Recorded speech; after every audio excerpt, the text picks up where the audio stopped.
All right. From the top, welcome to the Symphony podcast.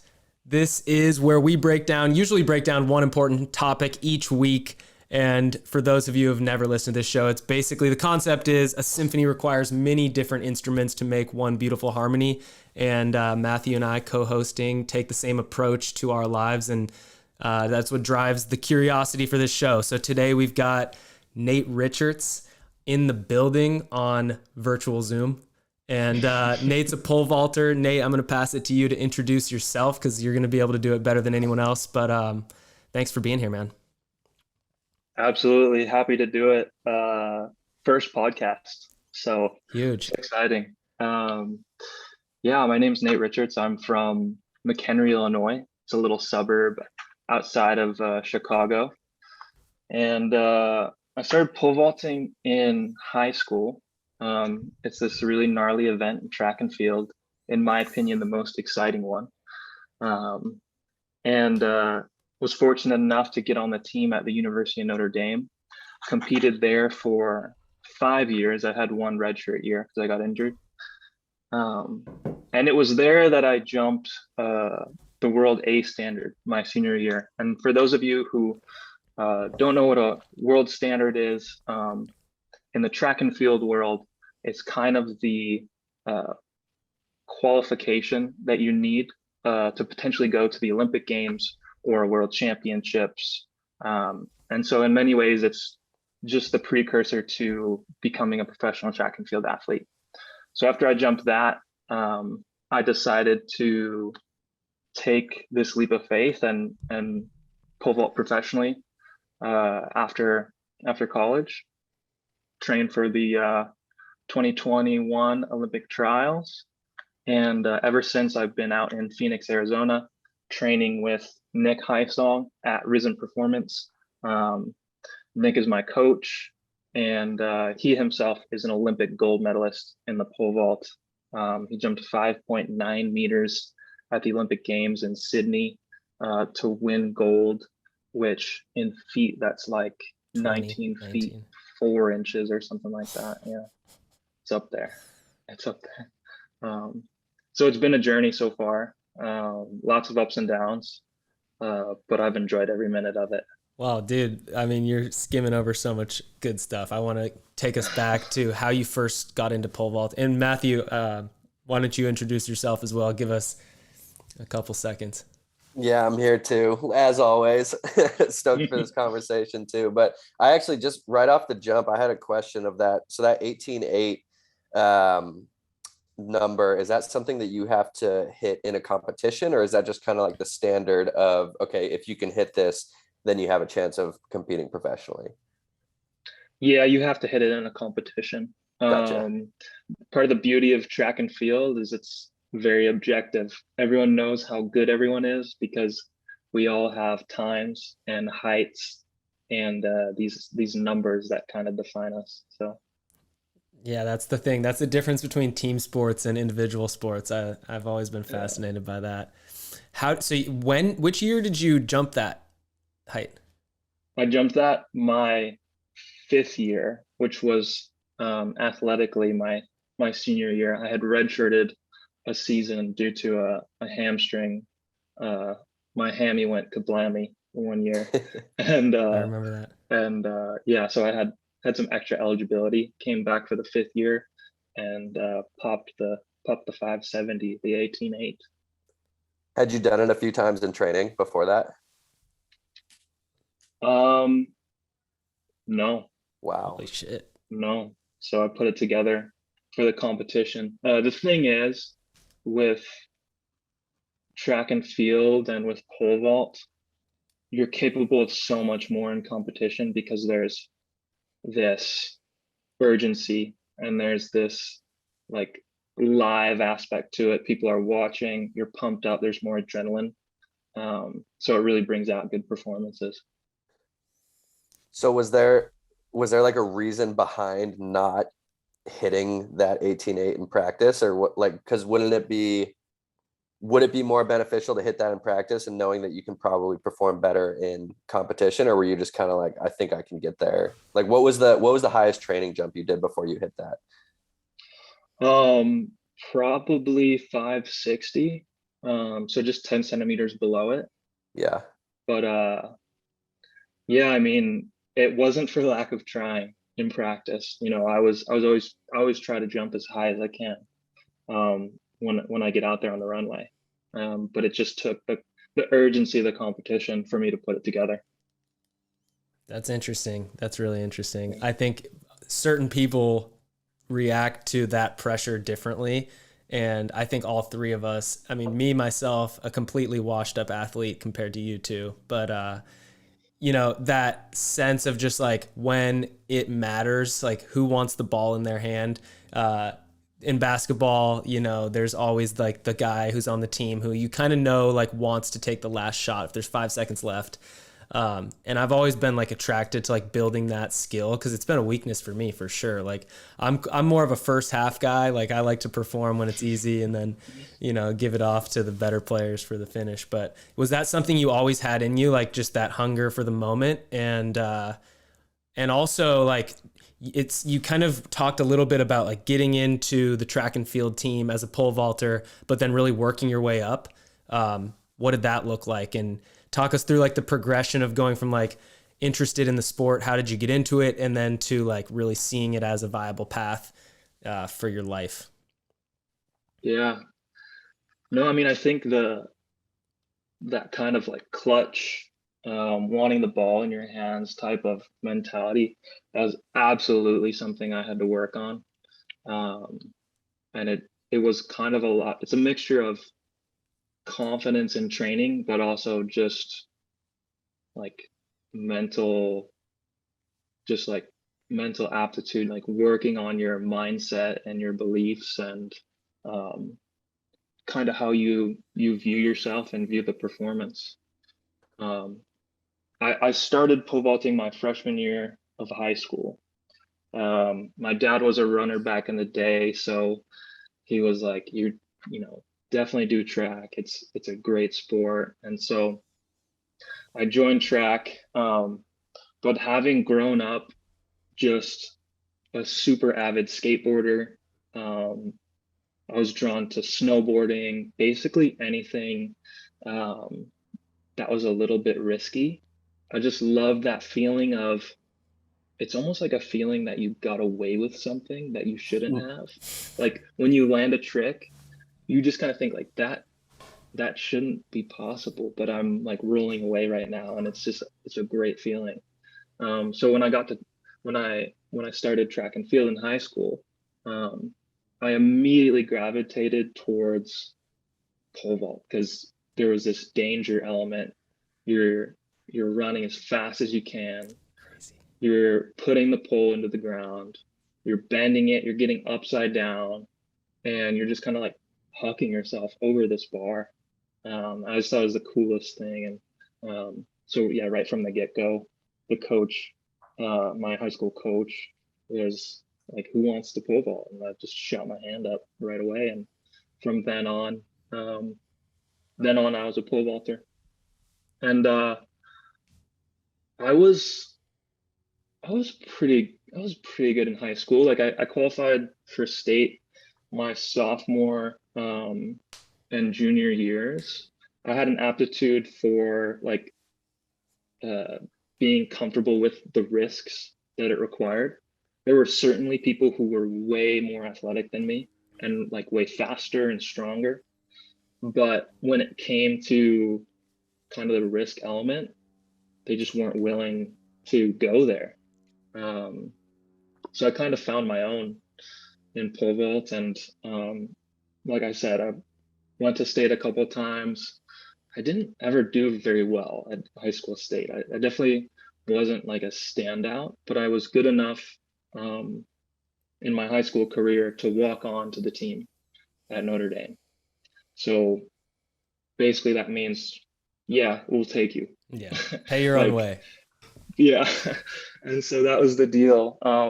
But I was like over the moon, I was like, wow, Division 1, this is cool, great opportunity. Um, I was really thankful for that. And then throughout my time at Notre Dame, uh, I was a bit of a late bloomer in terms of my physique. Like I was a small I kid, was gonna say hadn't that, really like, for been in, people who yeah, don't know you, they don't yeah, know the like 19-year-old scrawny little Nate Richartz that like yeah, probably couldn't even squat 225 that easily. Like you were a, you know, I saw your progression, so that's like one of the things that I wanted to definitely ask you about, and I yeah. think is so interesting, dude. You just keep on getting better. Yeah. Yeah, I look back at some photos of me in high school and even my freshman year in college, and I'm just like, wow, that dude is soft. Like this dude has not lost his baby fat yet. He's so soft. And so, I jumped 15 feet in high school. In my freshman year, I jumped 15.7. So a little like 7-inch bump, um, which is good. But, the best in college are jumping 18 feet and higher. So I was still there was still a lot of ground to cover. But that freshman year at Notre Dame, being exposed to a really thought through weights program, um, a really good like sprints and jumps coach, um, being exposed to those elements of training, the gains were ridiculous. I think I gained like 15 pounds in 1 year. And I just got stronger and faster. I just started getting more and more reps. And then kind of had a little breakthrough my sophomore year. It was the regional meet, which is the meet that you go to, the competition that you go to, and you have to come top 12. If you come in the top 12, you go to nationals. So I ended up jumping 17.2 and some change to qualify for nationals my sophomore year. And I think my PR going into that meet was like 16.10. So it was another like kind of significant meet where things kind of clicked, like that. We were talking about that urgency of the competition, that pressure. Um, definitely benefited me, and I managed to pull out a good performance there and made it to nationals. So you talk a little bit about the physical training that kind of like was a very significant before and after of like, okay, I'm actually seeing significant growth here. Like from a basic overview, like what did that physical training look like? Like you said, you were working with a sprint and jump coach specifically, but like what type of weight training were you doing? And like, what was your like physical workout schedule on a week to week basis? Yeah, it was anything and everything explosive. So pole vault is kind of cool because you train like a sprinter, a jumper, and a gymnast. You kind of combine all of those elements. So any given day, it was all out short sprints, kind of a low rep count, high intensity. You're just really trying to push that top speed. On the lifting side, super explosive lifts, hang clean, clean from the floor, snatch, along with building some like general strengths or like deadlift and squats and stuff like that. We also did a fair amount of plyometrics, which is just jumping around, whether it's bounding, speed bounds, box jumps, and pretty much anything that has to do with getting that nervous system to fire your muscles like harder than they've basically ever been fired, and then you slowly build that explosive ability like throughout your whole body. Awesome. Yeah. And then you mentioned a little bit earlier too, just like the mindset that's required to really perform in these high pressure moments. And that's something that we try to talk about a lot on this show too, is just like what are the practices that allow us to enter these states of mind where we can perform at our best. So talk to us a little bit about that journey for you, like maybe just compare from like a freshman in high school when you're just getting going, everything is new physically and mentally, to like now. Like I would say, what are some of the practices that you've incorporated to kind of take care of your mindset and allow you to get into the right state of mind for high level competition? Yeah, in high school there was nothing I did to train my mentality. Just showed up and jumped every Mm-hmm. day, just not really thinking too hard about it. And then in college, uh, one of my very good friends and roommates, Kevin Esherick, he meditated daily, and I was like, "What's this? What's this all about?" Like I had never met anyone who had meditated, um, and so I learned a lot about meditation from him and picked up a bit of his practice. And I found it was just useful for you're essentially training focus. And so I found that I was better able to kind of quiet the mind in those big moments. At any given time, we all have a lot of chatter going on, a lot of just inbound thoughts. And I think, especially with these risky kind of sports that have a dangerous element to them, those thoughts can be super detrimental. They can pull you out of the moment. They can manifest self-doubt. Um, and when it comes to like throwing yourself 18 feet in the air, you got to be dialed in. Like you got to be totally focused on the present moment and what's going on in front of you. So I would say meditation has been huge. Um, but it's also a balance. Like for a time, and this my mental game is something I'm always working on. So as a professional, for a time, I would meditate actually before jump sessions, and I found that it helped clarity and focus an incredible amount. But um, in certain situations, it made me too calm. Like Mm. I wasn't amped up, and when you have like when you're jumping on the biggest pole you've ever jumped on and you're trying to go for new heights, you want to be calm, but you don't want to be sedated. You have to be aggressive and you have to be pumped up and like amped up. So I've been working a bit more on finding that, constantly working on finding that balance between focused calm but also just like super stoked and ready to take the next jump, excited for it. And there's almost this element of aggression that you need. Definitely. That's very super interesting. Yeah. Trying to find that balance. Yeah. Um, yeah. Really Yeah, interesting. it's interesting because I think like I love to relate pole vaulting to skateboarding because that was just a huge part of my life. And I'm sure anyone who's watched like a skateboarding video has probably seen like a good amount of freakouts by like the skater just raging, just super pissed off and like losing their cool. And that totally happened all the time.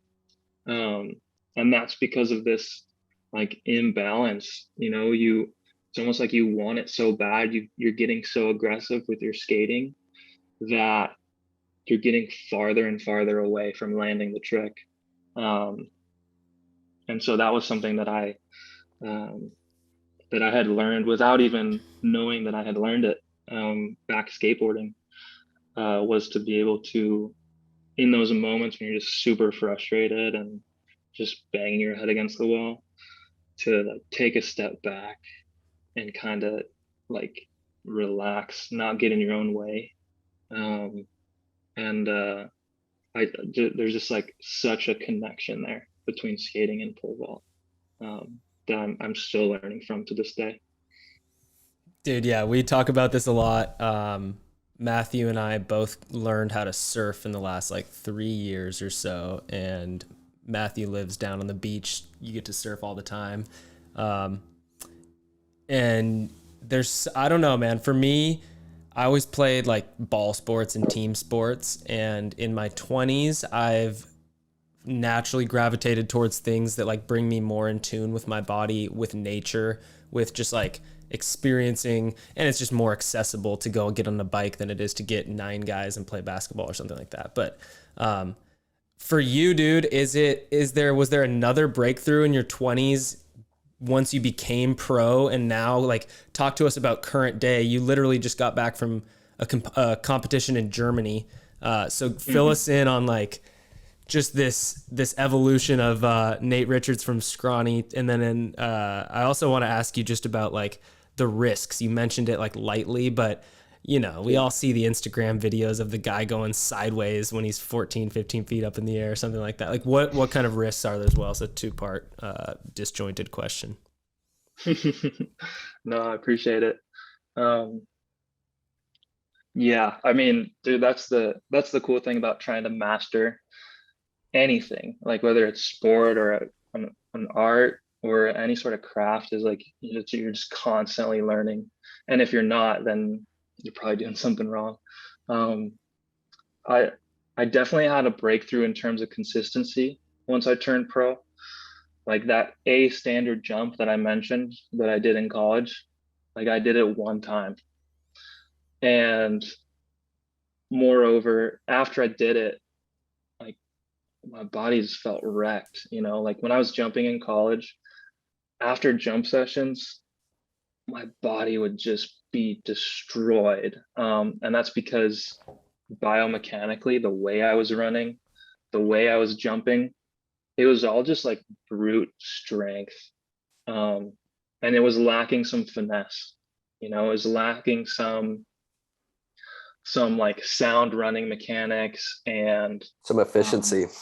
some efficiency, totally. And when I got out to Arizona, my new coach, and my current coach, Nick Hysong, dude, he just picked me apart, you know, like I thought I had it figured out, you know, I thought I was just like, you know, oh, I jumped the world A standard in college, I'm pretty good, I kind of know what's going on. And he's such a candid person, and he just gave it to me straight, like, you jumped it one time, great.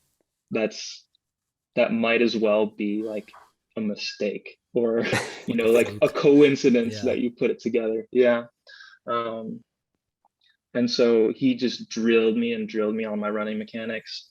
So I started running, like I'm running sprint workouts, and while I'm running, he's yelling at me like what I'm doing wrong, like get your knees up, you know, like get your chest up, um you know, be poppier, open up. And I really drilled on those mechanics, and the result was now I'm jumping 570 like 4 or 5 times a year.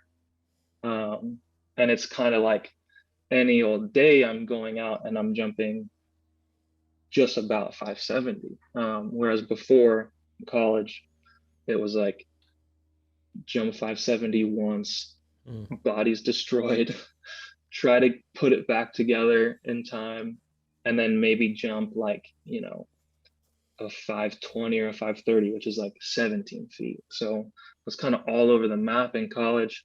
Now out here, jumping professionally, you know, you have to, like, money's on the line and people are paying to come see you. So you have to perform every time.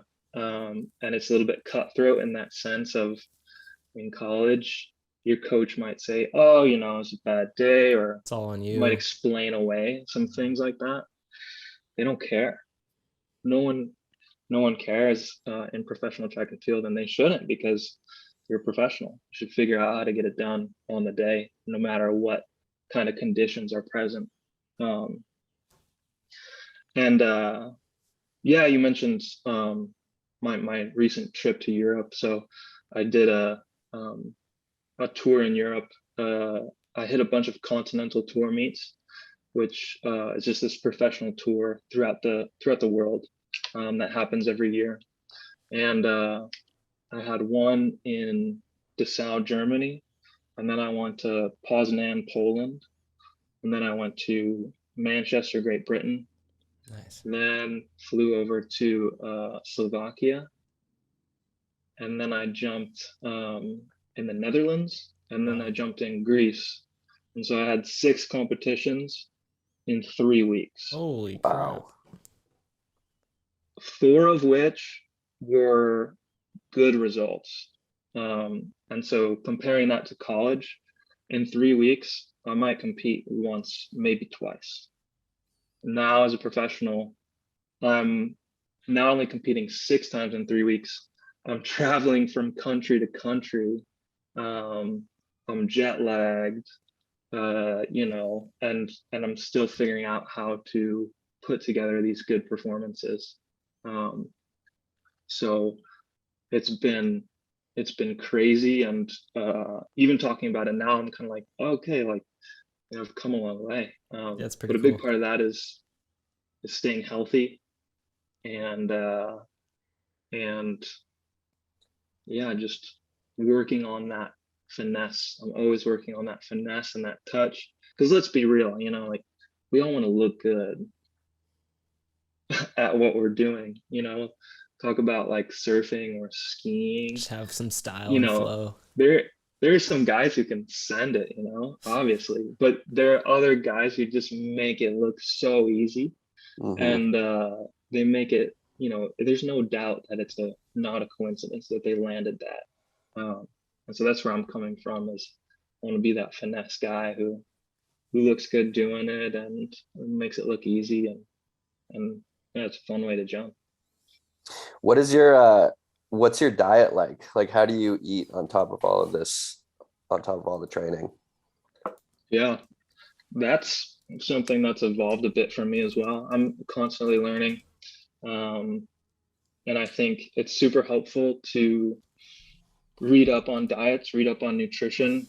But even what's more important is like the anecdotal evidence you get from your own body. Totally. Like, how certain foods make you feel. And I wouldn't say I'm very like strict in any way, because I just know what's healthy. Like, and I cook for myself quite often. And so I feel like that eliminates a lot of kind of garbage you can be putting into your body right off the bat. But I would say in terms of my diet now, I'm pretty light in the morning. Like, I'll wake up, I'll have some, I get protein in the body right away. Like some eggs, some sausage or turkey sausage. And then I kind of lay off because my training sessions are in the afternoon. So I don't like to have anything in my stomach really while I'm training. And those sessions can last, like, depends on the day, but anywhere 3 to 5 hours. So I'll bring a little snack with to training, and then I'll bring some protein to hit right after training, to make sure like I'm giving my body what it needs. And then when I get home, like, it's go time. Like, I cook dinner, Nice. and I just eat until I go to bed. Basically, I'm more concerned with getting enough. Like, I would rather have too much, so that I can recover fully, than kind of not getting enough. But I go for all the greens. I love veggies. Stir fry some veggies is awesome. I try to just spice up some chicken or some salmon or fish. And my carbs are usually like potatoes or rice. Pretty simple. I'm not a very picky eater, so I think that's made it easy for me. Like, I don't have to make elaborate meals that necessarily like taste amazing. But yeah, that's kind of what I've been on lately. Matthew's a vegan. I knew that was coming. Exposed. I was hoping you were gonna say steak, dude. I'm not gonna lie, it was a little bit of a bummer you didn't lead with red meat. But no, dude. I mean, you know what's working for you. I'm just joking. That's awesome. Yeah, man. That's pretty cool. I mean, I love to get inside your head and hear like what it's actually like to treat your life like like you're a professional in your chosen craft. Like, I've had to come to some pretty hard realizations myself, like finding myself too burned out, maybe like you mentioned, taking care of your health. If you don't have your health, there's no chance you're going to be able to like achieve any type of goals or anything really. And yeah, dude, that's pretty cool that you take it that seriously and that you've like gone down this path. Like, what are the challenges or the harder sides? Like the reality is, I'm sure they're not paying you huge money. There's the like actual financial balance of like, are you looking for sponsorships? What is kind of like the successful professional pole vault career? How does that come together? Yeah. So the pinnacle of the sport, for better or for worse, is the Olympic Games. So basically, the way you make a living out of track and field is with an Olympic medal, which obviously they don't give out too many of those. So that leaves a lot of professional track athletes, and I would venture to say most, probably 80%, have part-time jobs or full-time jobs on the side. Um, so I work part-time, like 25 hours a week. I do like digital product development just from home. Um, and I'm fortunate enough to work with a company that like knows my situation and they understand, um, the rigors of training, and they're flexible with me when I like, I'm in a different time zone. Like I'm in Germany, and the normal AM meeting times are like 7 p.m. for me. So yeah, there's a lot of the financial aspect of it, um, is definitely interesting. It's definitely competitive. Um, the way it kind of works, like on these meets that I was in Europe, is there's like two ways to get paid. There's appearance fee, and then there's prize money. And so if you're a hotshot gold medalist or a world record holder, everyone wants you at their meet, so they're going to pay you to just come out, right? And those range, they have a wide range. And then the prize money, depending on how kind of big the meeting is, and certain meetings are ranked higher or lower in terms of importance, but the bigger meetings, more prize money, the smaller ones, less. Um, but really the way to do it is kind of the way I did, is go over there and jump as much as you can in as many meets as you can, put up good performances in each one, and then if you're making money at each meet, then you're doing okay. And they pay for my travel to get out there, to get over to Europe, to get my poles over there, which is a whole nother thing. Holy crap. I didn't even think about that. Yeah. 17-foot long pole bag. I've never seen anyone at an airline happy to see it. Oh. They're always just kind of like, what do we do with this? If that thing breaks, if they damage it, like you're committing a crime. It happens. It does happen. And I had my poles lost. I went over to Europe indoors, and I had 3 meets, one in Germany, France, and in the UK. And on the way back, my poles didn't make it, and they were missing for like 5 weeks. Whoa. Like Crazy. the airline just didn't know where they went. Eventually, they found them in like Iceland and sent them back to me. But they called me from Iceland and they asked me, "Excuse me, sir, we're trying to get your bag on the plane. Is it okay if we dismember it? Like, can we take it apart?" It's like, no. Yeah, dude. No way. Just saw it in You half. can't do that. Yeah, hard no. Hard no. Hard no on that. But yeah, the financial aspect is certainly interesting. It's a wide range. Yeah, I like to ask about it because we always, we love to talk about the realities of these things, and so it's awesome to hear about like the highlights, but also, yeah, dude, appreciate you sharing kind of the other side of things. So it sounds like, you've got a creative kind of like outlet as well. How does, maybe speak a little bit, we got a couple minutes left here, on just like this dynamic of how pursuing something at such a high level, pole vaulting, influences other areas of your life, and then vice versa. Like does having that job amplify, or do you feel like a tension between like, oh, I'm always hustling to get to training because I'm drained from work, or what is that dynamic like? Yeah, it's a balance, definitely. but at the same time, like I can't train 12 hours a day. Like it's just, it wouldn't even be beneficial to train that much. And so I do enjoy having like another outlet. I think it's important for balance, especially if, you know, you have a hard practice or something like that, things aren't going well in the pole vault world. It's nice to have something else to distract you, or something else to even have success in. But it's definitely a balancing act. I'm always working on it. Yeah, I actually feel like lately I'm able to work more. And I'm looking forward to taking on more in the future, in terms of like work outside of pole vault.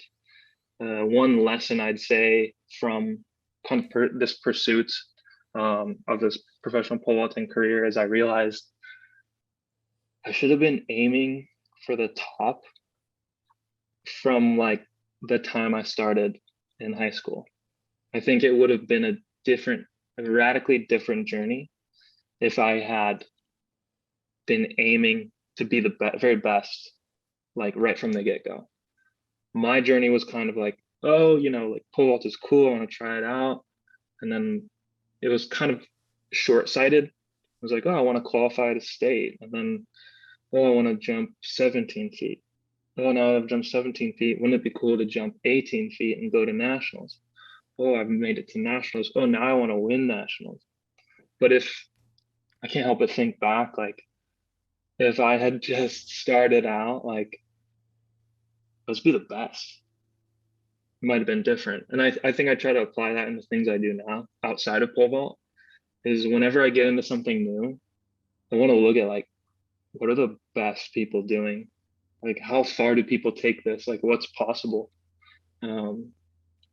And that might not be for everyone, but that's kind of something that I've gleaned from jumping with a stick over another stick. Holy crap, dude. What a great way to end it. Zoom is kicking us off, so I'm going to have to like give us at least a pause here. And dude, thank you for coming and sharing so much good stuff. That's cool. Yeah. And where can we keep in touch in the meantime? How can we follow along your next meet? Oh yeah. I've been trying to post more on Instagram. Nate_Richartz, and yeah, that's kind of mainly where I'm at. So follow me on there. And